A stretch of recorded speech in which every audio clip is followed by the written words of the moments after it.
When I show a flute, I want somebody to look at it and say, hey, that's a piece of artwork. Somebody made this that took a lot of care to put this together and make it for what it is. I love people seeing what I do. I don't want it just to sit in my room on my wall. And I don't care if I sell anything, but I love showing things and I love telling people, this is what it does. Play. You could play it. Anybody could play, you know. I make it for what I want to make it, first of all. That's the utmost thing in my mind. I've got to like what I'm making. So if I like it and I get it finished, then I want other people to look at it and say, okay, he created something. Not just a flute, but he created something that's beautiful because it's musical, has a beautiful sound to it, and it's a piece of artwork. The Pettigrew brothers of Ada, Oklahoma have done a lot together throughout their lifetimes. As young men, they played in the same rock and roll band. Now, some 50 years later, they're still making music together, although now their primary focus is on making the instruments to play. I used to teach guitar, and a lot of people will learn 3 chords and they'll quit. It's too hard. It's not as easy as they think. But the flute is. You just smash it and blow it easy, and you play it, and they say, I don't know any songs. The song is from inside. You just blow, and it's like when you whistle. You don't know what you're whistling or humming, so you just do that. That's how you do a song on a flute. The Pettigrews decided to start making Native American flutes a few years ago. The decision was arrived at almost mutually, and their unique creations are the culmination of 2 lifetimes full of adventures and experiences. When Jack's son gave him a simple handmade flute as a gift 3 years ago, each brother immediately knew he had the ability to do that and more. Son brought the flute back from Arizona. Said, I know you like flutes and wanted a flute, so I bought you one. I said, okay. He brings it in, he shows me. So I sat down, I played a little bit. He said, I didn't know you could play a flute. I said, well, there's a lot of things you don't know this old man can do. I surprised myself sometimes. But anyway, brought it and showed Wendell, and he got to looking at it. And he said, you know, we could do this. When we were small kids, 10, 12, 14, we used to make them out of the little river cane and make little whistles. And got me a piece of wood and made one up and took it back to my brother, and I said, see, we still can do that. So he said, hey, I'll try one, and he made one with a little fancier, and then I tried to make one fancier, and then he started carving, so he could make a really nice flute. Although the brothers are close, it didn't take long for their flute-making styles to diverge. At a glimpse, their flutes may look similar, but each man approaches the creation process with a different philosophy and artistic sensibility. Those differences manifest themselves in subtle and beautiful ways on the finished flutes. We had this agreement that we'd do certain parts. I was going to let him do all the tuning. I'd make him out, but as we got going, and he went a different direction than I did. You know how it is. You never agree on everything. And he wanted to do it a certain way, and I wanted to do it a certain way. So we said, okay, we'll just do this. You make what you want to make, I'll make what I want to make, and then we'll just put them together and see what we'll come up with. My brother, he is a sculptor, he's a painter, so he does some really intricate work on a lot of the flutes. He does a really good job on them. I do mostly paintings on mine.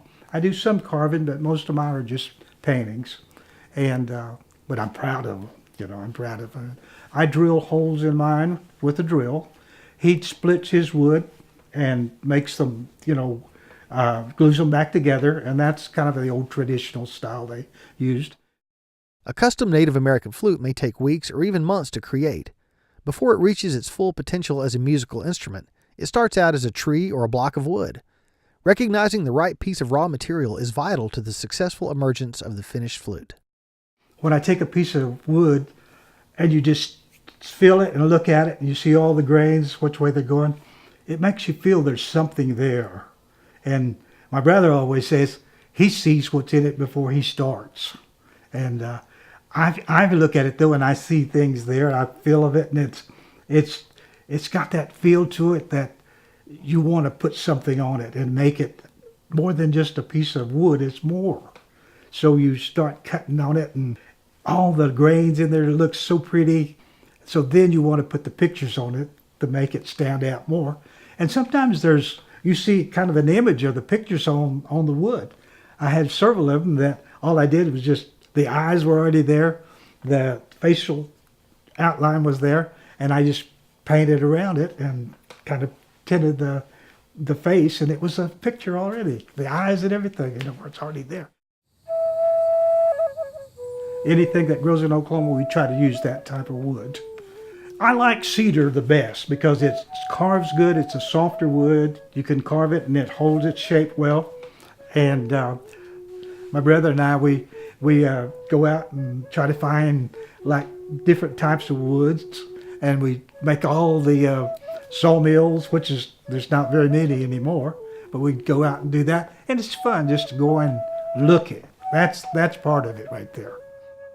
Although personal touches always make an appearance on finished Native American flutes, it is important to each of the Pettigrew brothers to maintain the basic design integrity and spirituality of their instruments. For both of them, a correct design represents an unbroken connection with their ancestors, who likely made and enjoyed instruments of a very similar nature. The flute wasn't used in any of their dances or anything like that, but it was for your enjoyment. You played it, and it would put you in. I always compare it to yoga. You sit and make a humming sound in yoga, and you think good thoughts, and that's what you did when you played the flute. Usually you measured it from your arm out and to your hand held, and it's around 24 inches. That was just a kind of a standard. Some of them are longer, of course, but about 24 inches. The sound holes, which are these that makes the notes, there was different ways they made them. One of the old ways was use your hand. You clapped it over, and that's where you put the hole right there. And then you did a finger, thumb, thumb. So that's kind of basically how you can tune the Native American flutes. In just a few short years, the Pettigrew brothers have made quite a name for themselves as Native American flute makers. Their creative takes on an ancient design have generated interest and demand. For Wendell and Jack, however, it's about staying in tune with their art and with one another. My main concern is to leave something behind, that when I'm gone, no longer here, that you can look and say, hey, Jack made that.